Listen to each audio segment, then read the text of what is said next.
Ngayong araw, magra-ride kami ng asawa ko papuntang Rosales, Pangasinan at dadaan kami dito sa Maliko.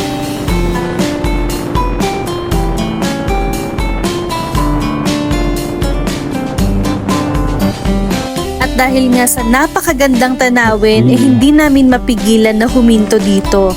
At syempre, para magpahinga na rin.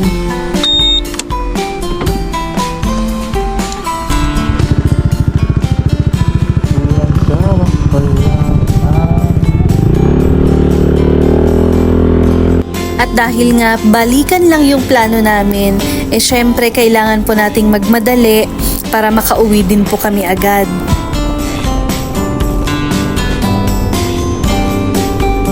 Ito nga pala yung pangalawang long ride namin pagkatapos ng kidney transplant namin. Ito din yung unang ride namin na gamit namin yung motor na kami lang. Kaya naman, kabado talaga siya na mag-drive ng motor.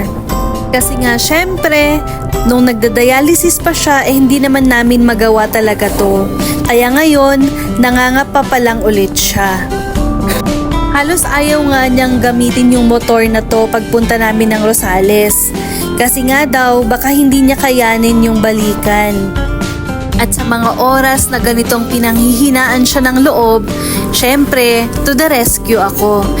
Lagi ko siyang pinupush sa mga bagay na halos ayaw niyang gawin. Sabi ko sa kanya, subukan lang natin kasi malay mo, di ba, kayanin natin, kaya mo yung balikan. At kung hindi natin kayanin, hindi mo kayanin, syempre, kailangan din natin magpahinga. Huwag na nating pilitin. Pero syempre, kailangan nating subukan para malaman natin kung kaya ba natin o hindi. Minsan kasi, nalilimitahan talaga yung mga kaya nating gawin dahil sa takot natin na subukan ito.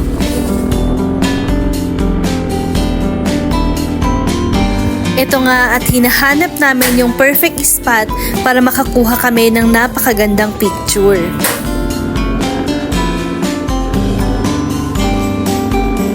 At ito nga yung spot na napili namin dahil napakaganda niya pagmasdan. At pagkatapos nga ng 2 oras, finally, andito na po kami sa Rosales. Ito nga pala yung sinadya namin dito sa Rosales. Ewan ko nga sa asawa ko, pero mula nung nag-vlog kami, ito na yung ikinukulit niya sa akin lagi.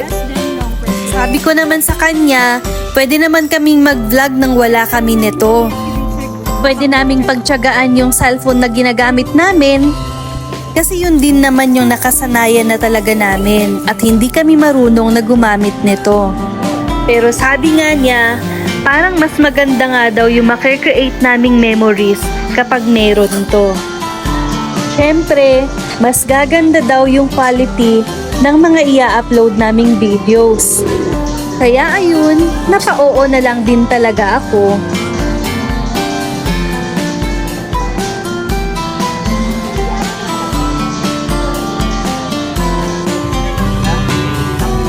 At dahil nga hindi kami marunong gumamit nito, pinakita ni ma'am sa amin kung paano siya gamitin.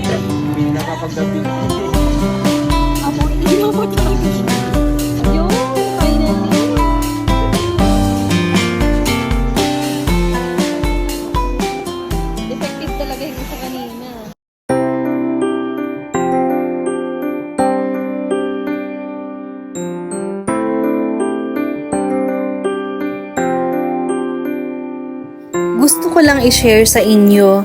Alam nyo ba kung bakit kami nagbi-video?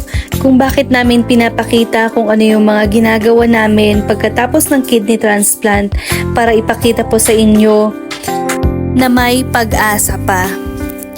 Na totoong may pag-asa pa na mabalik sa normal ang isang dialysis patient after ng kidney transplant niya.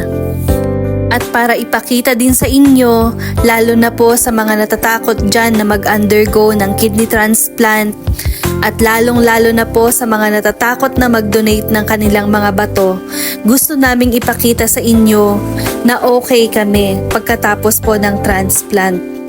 na wala po dapat kayong ikatakot.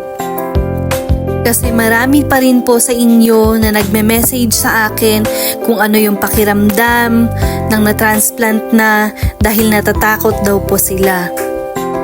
Sabi ko nga, ako din nung una natatakot din, pero mas takot po ako na mawala yung mahal ko sa buhay.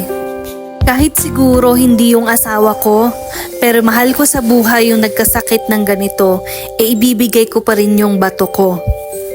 Kasi sabi ko nga, kung may magagawa naman ako para ma-extend kahit kaunti lang yung buhay ng asawa ko, gagawin ko.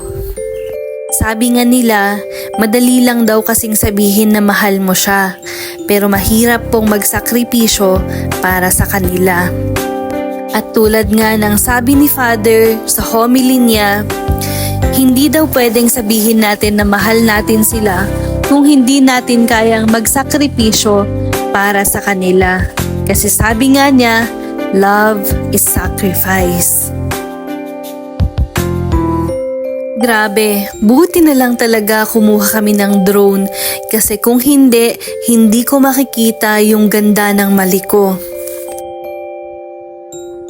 Maalala niyo ba yung kwento ko kanina na sabi ng asawa ko, hindi daw niya kaya ng balikan.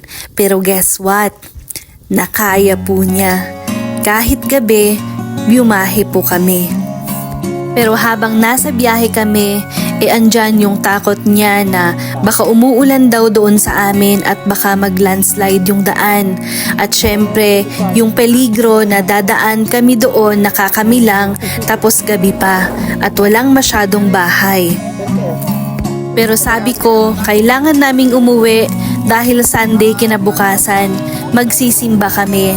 At syempre, alam ko na hindi kami pababayaan ng Diyos sa biyahe naming to. Minsan kasi talaga sa buhay natin, kailangan nating maging matapang at magtiwala na merong tumitingin sa atin sa itaas. At alam kong hinding-hindi po niya tayo pababayaan.